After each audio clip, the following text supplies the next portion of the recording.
Have you ever considered that not everyone experiences sexual attraction? In a world where love, romance, and sex are constantly glorified in media, conversations, and culture, there's a group of people who are often left out of the narrative: asexuals. Asexuality, or ACE for short, is a valid sexual orientation where a person experiences little to no sexual attraction to others. But sadly, society tends to misunderstand or completely erase asexuality, brushing it off as confusion, trauma, or simply a phase. This invisibility leads to painful stereotypes, internalized shame, and a lack of proper representation in the broader LGBTQ+ movement. One of the biggest myths is that asexual people are just shy, socially awkward, or have been hurt in the past, as if their lack of sexual attraction must be the result of something broken. But that's simply not true. Being asexual isn't about fear, repression, or dysfunction. It's just a different way of experiencing the world. Just as some people are heterosexual or gay, some people simply don't feel sexual attraction. They might still crave emotional intimacy, enjoy relationships, or even fall in love, just without the sexual component. Unfortunately, media representation does little to help. If asexual characters exist at all, they're often portrayed as robotic, heartless, or abnormal. They're rarely given depth or romantic storylines, making it harder for ace people to see themselves reflected in popular culture. This erasure can lead to confusion for those trying to understand their identity, especially young people.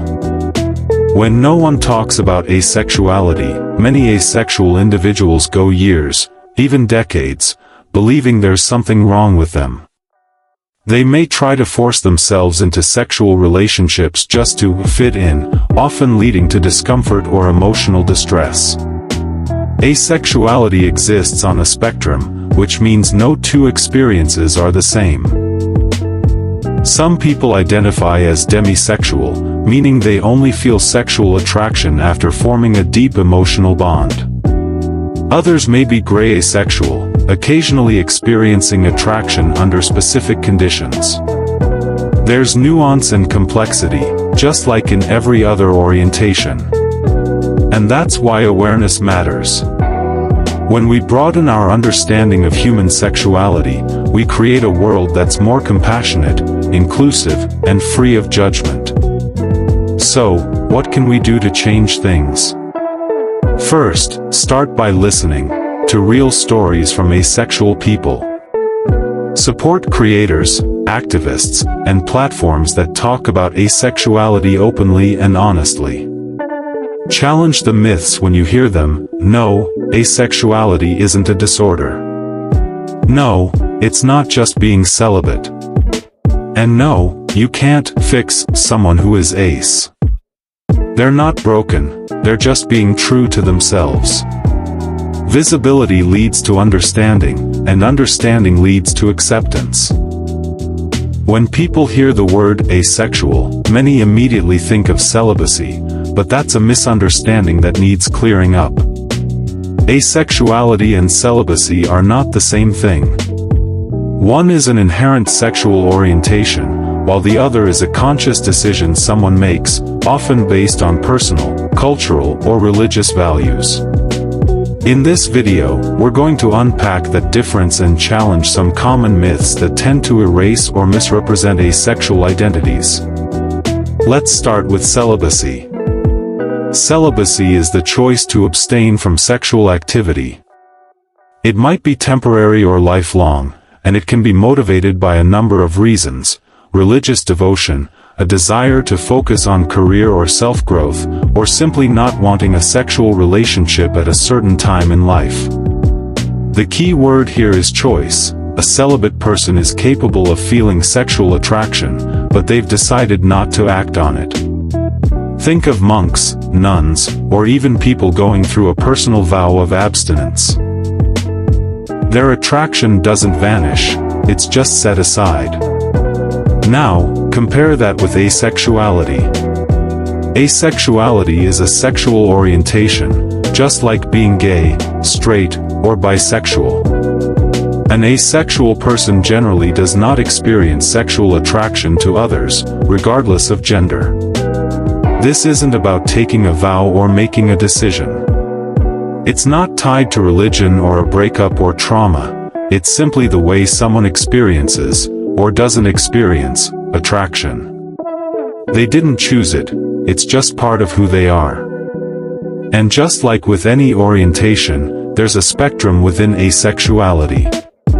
Some asexual people may feel romantic attraction, want relationships, or even engage in sexual activity for various reasons: connection, curiosity, or partnership. Others may not. Confusing the two, celibacy and asexuality, can be harmful. It feeds the myth that asexuality is just a phase, a lifestyle, or a decision that can be reversed. This leads to dismissive attitudes like, "You just haven't met the right person yet," or "You'll grow out of it." Imagine telling a gay person that they're just choosing not to like the opposite gender. It sounds absurd, and yet asexual people hear similar things all the time. There's also the added pressure that comes from society's obsession with sex. In media, in friendships, even in advertising, sex is portrayed as a core part of life. When someone says, "I don't feel sexual attraction," it challenges those expectations.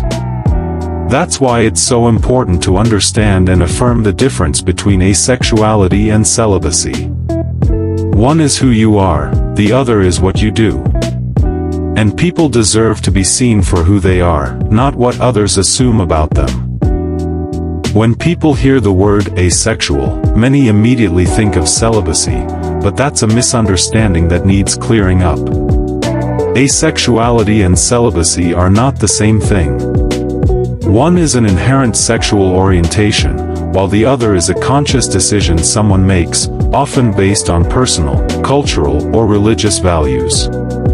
In this video, we're going to unpack that difference and challenge some common myths that tend to erase or misrepresent asexual identities. Let's start with celibacy. Celibacy is the choice to abstain from sexual activity.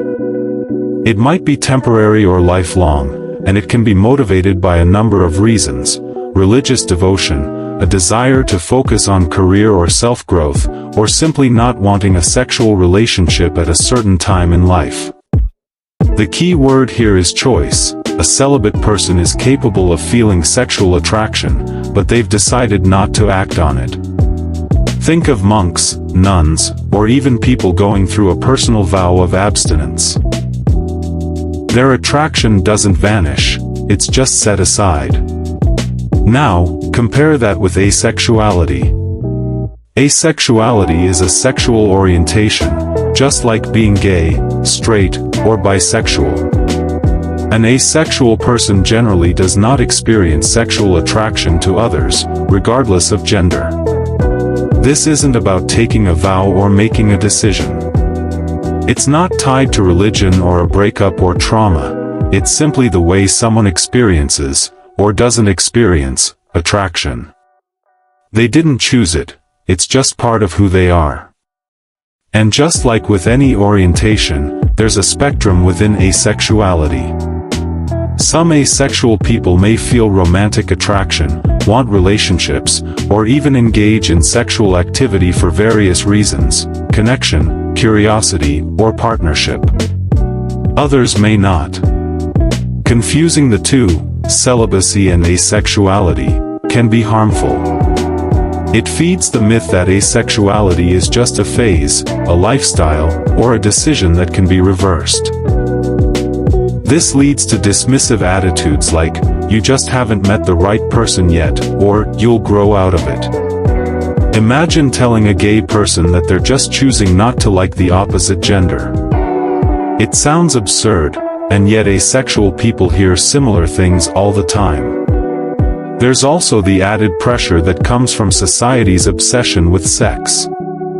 In media, in friendships, even in advertising, sex is portrayed as a core part of life. When someone says, "I don't feel sexual attraction," it challenges those expectations. That's why it's so important to understand and affirm the difference between asexuality and celibacy. One is who you are, the other is what you do. And people deserve to be seen for who they are, not what others assume about them. When most people hear the word asexual, they often think of loneliness or detachment, but that couldn't be further from the truth. Asexuality is simply a sexual orientation, like being gay, straight, or bisexual. It means that a person does not experience sexual attraction, or experiences it very rarely. But that doesn't mean asexual individuals are incapable of forming strong, meaningful relationships. In fact, many asexual people enjoy deep emotional, romantic, and even physical bonds, just with a different lens on intimacy. Love isn't just about sex. It's about trust, understanding, connection, and shared experiences.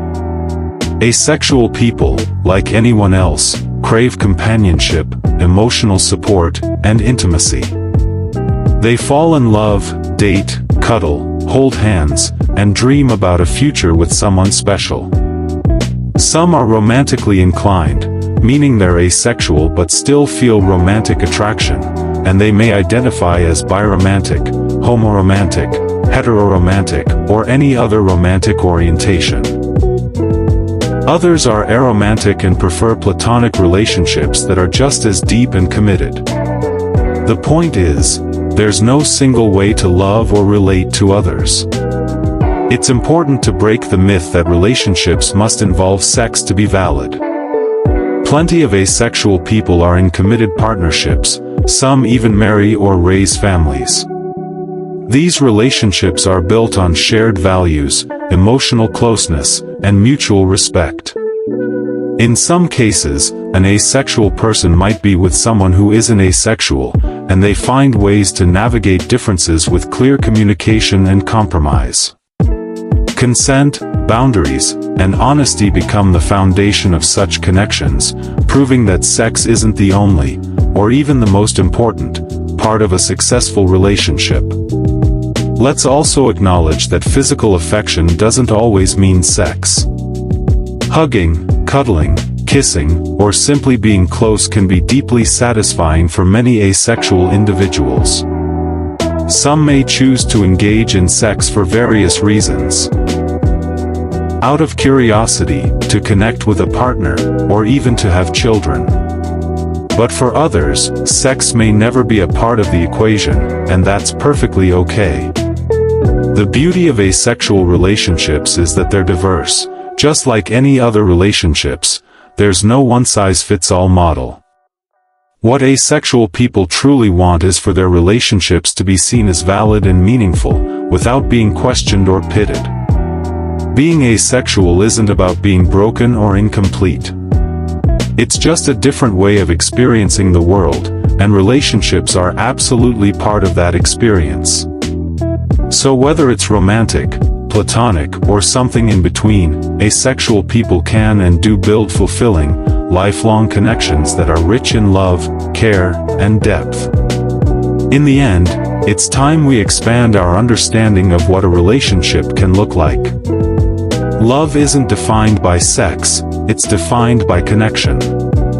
And when we recognize that, we create space for everyone, ace or not, to be seen, heard, and valued in the way they love. When we talk about sexual orientations, most people think of being straight, gay, bisexual, or lesbian. But there's one identity that often gets overlooked, misunderstood, or even erased completely, and that's asexuality. Asexuality, often referred to as ace, is a valid sexual orientation where a person experiences little to no sexual attraction to others.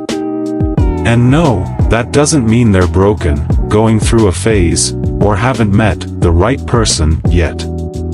It simply means their experience of attraction is different, and that difference deserves recognition, respect, and inclusion. Asexual people live in every culture, every country, and every generation.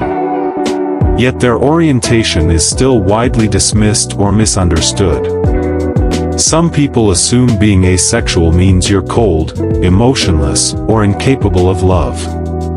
But that's completely false. Many asexual individuals form deep, emotional, and even romantic relationships. Some date, marry, and build families. Others might identify as aromantic as well, meaning they don't experience romantic attraction either. But asexuality exists on a spectrum, and that spectrum includes diverse experiences, like gray asexuality, where someone occasionally feels sexual attraction, or demisexuality, where sexual attraction occurs only after forming a strong emotional bond. One of the biggest misconceptions about asexuality is that it's a medical issue or hormonal imbalance. But here's the truth: being asexual isn't a disorder. It's not something to fix or treat. It's not caused by trauma or fear of intimacy. It's simply how some people are wired. Just like being gay isn't a phase, asexuality isn't a temporary condition. It's an identity, and for many people, it's an important part of how they understand themselves and navigate relationships. What makes asexuality even more complex is how invisible it often is. Our world is saturated with sexual messaging. In movies, advertisements, pop culture, even casual conversations. There's this assumption that everyone experiences sexual attraction. So when someone doesn't, they're either seen as abnormal or not believed. That's why visibility matters. When asexual people see their stories represented in media, in conversations, and in educational spaces, it helps create a safer and more inclusive world. It's important to listen to asexual voices, support ace creators, and challenge myths when we hear them. If someone tells you they're asexual, believe them. You don't need to ask intrusive questions or try to figure out what went wrong. Instead, accept that their orientation is just as real and valid as any other. Everyone deserves to be recognized for who they are, not who society expects them to be. So let's be clear: asexuality is real. Asexuality is valid. Asexuality is human. And the more we talk about it, the more we can break down the silence and stigma surrounding it.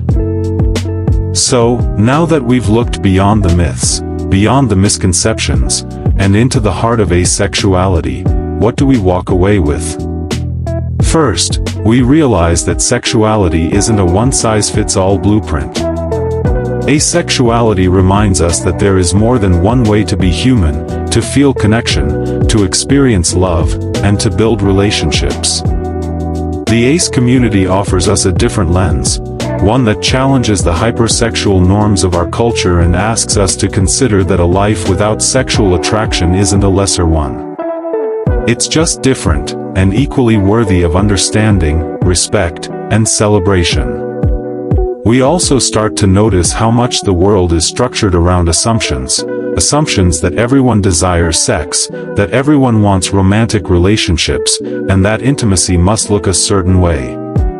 These norms can be suffocating not just for asexual people, but for anyone who's ever felt different when it comes to love or connection. By breaking down these norms, asexuality doesn't just carve out space for ace individuals, it expands the space for all of us. It encourages more honest conversations, more freedom, and more empathy. But let's not pretend that visibility alone solves everything. Many asexual people still face invalidation, erasure, and even medical gatekeeping.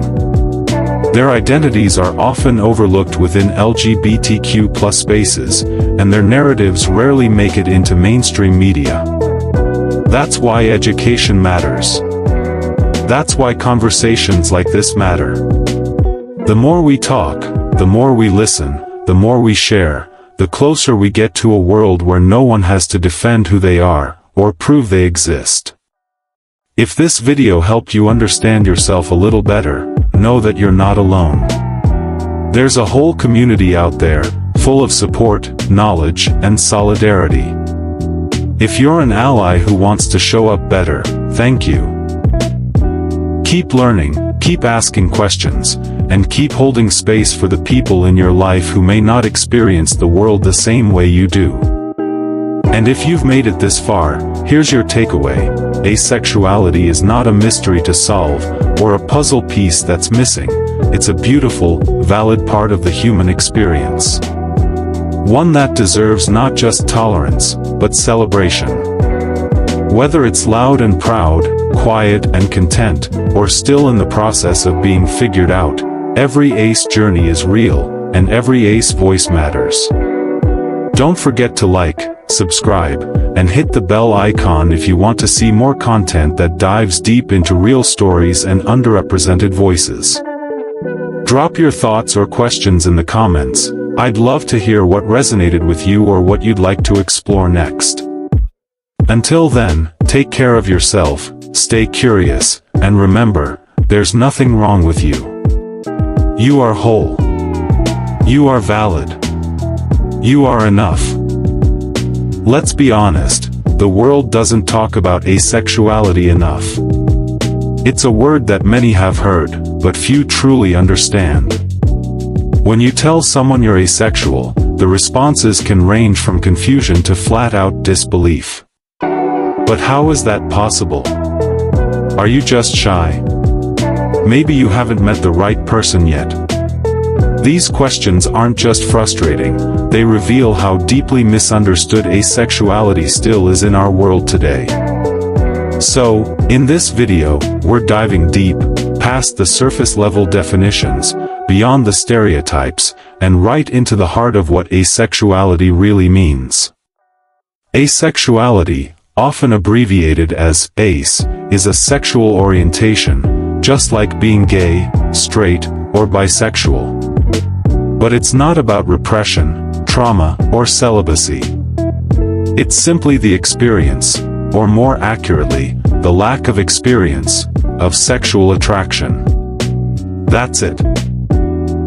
Yet society has built so many expectations around sexuality being essential to the human experience that anyone who steps outside that narrative is often labeled as broken, cold, or incomplete.